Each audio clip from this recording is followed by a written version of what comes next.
tagumpay ng magulang ay kailangan sa mga batang manonood.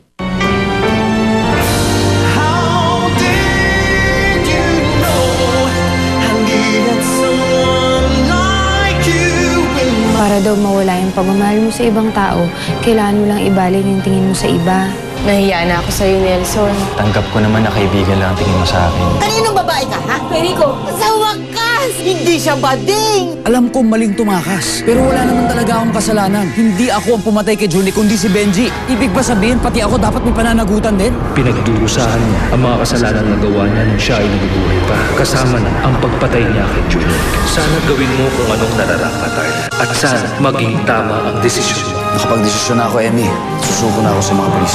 Hindi ka susuko sa mga pulis. May impormasyon kami na nandito raw si Benji Castor. Nakita tayo. May mga pulis na dyan. Nahuli raw si Benji. Sisiguraduhin ko na mabubulok sa bilangguan. Hindi siya pwede gulong. Wala na gusto tong kaibigan nyo. Sigurado kami si Benji yun. Sigurado ba talaga kayo? Teka, pare-pareho kayo ng tattoo? Oo. So pwede isa sa amin ang pumatay doon sa security guard, tama? Ako ang pumatay sa secure, hindi si Benji. Teka, hindi. Ako. Ako ang pumatay sa security. Sandali. Ako yata eh.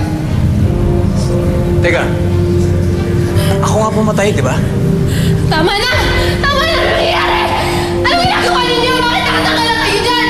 Ba't wala kayong ginagawa? Ikulo nyo na si Benji! Ikulo nyo na sila! Ba't wala kayong ginagawa? Sige na! Kulong niyo lahat yan! Ikulong lahat! Pasok niyo lahat yan! Anong ginagawa nyo? Pasok niyo yan!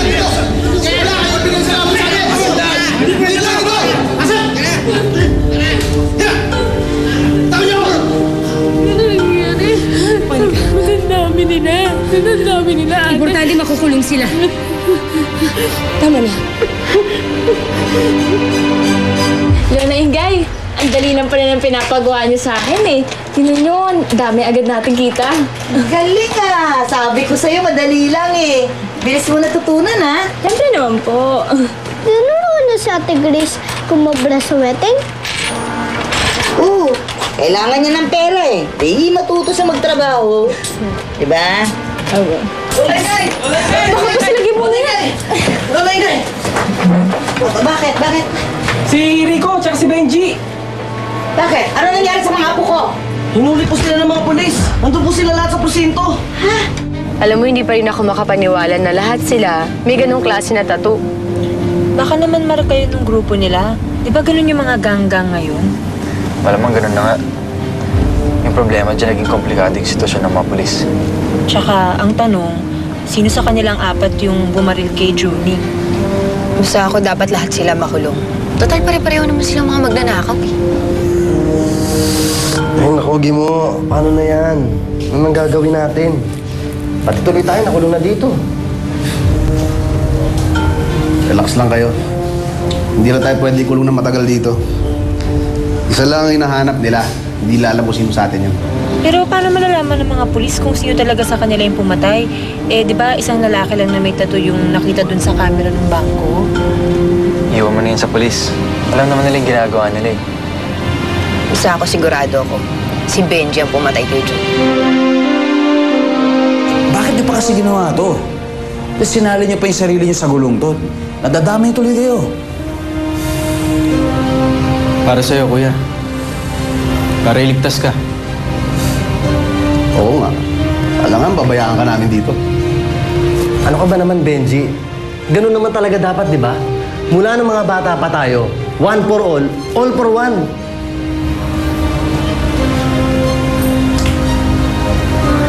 Ano magpasalamat. Alam na namin yun.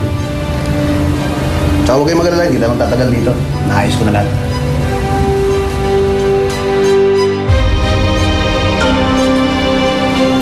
Mark pala ito ng isang gang. Ibig sabihin marami silang may ganito. Pero posible nga kaya na hindi si Benji ang pumatay kay Junie.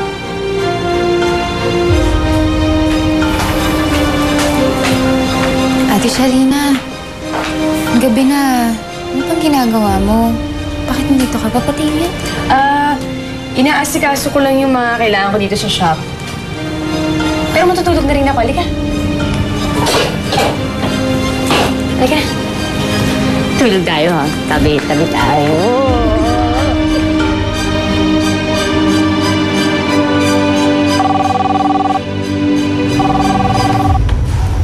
Hello? Sir? Po? Sige po, sir.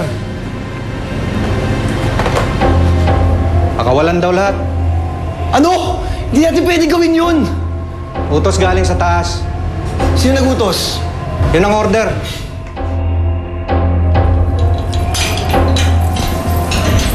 Dati ko lang po, makakalaya tayo eh.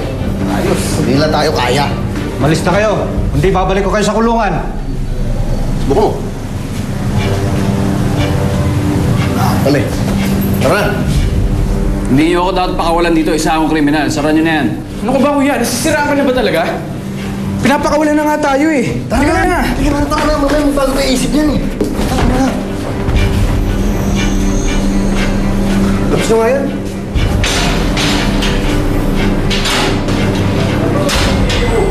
So ulitin natin.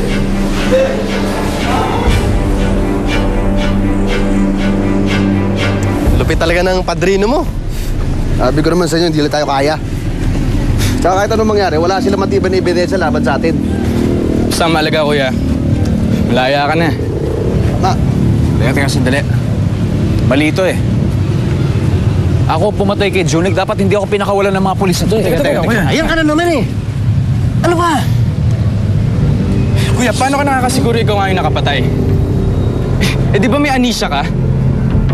Wala ka naalala sa mga nangyari. Saka to, tingnan mo to. Oh. Ayan mo. Oh. Pare-pareho tayong may tato. Paano ka nakakasiguro na ikaw nga yung pumatay at hindi ako? Pwede rin ako. Okay ako.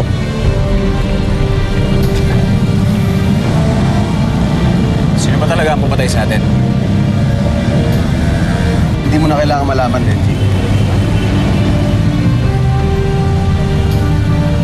Teka kuya, saan ka pupunta? Pupuntahan lang ako.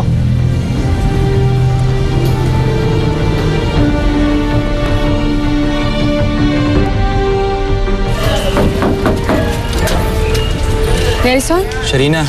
ang aga mo naman. Halika, pasok ka. Monica,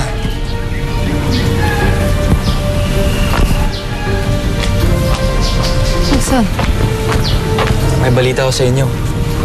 Pinalaya na si Benji at ang mga kasama niya. bakit? Kulang daw ang ebidensya laban sa kanila. Hindi nila pwedeng gawin yun. Ate. Monica? Ay, ginagawa mo dito? Ang kapal na mukha mo. Sharina. Dito?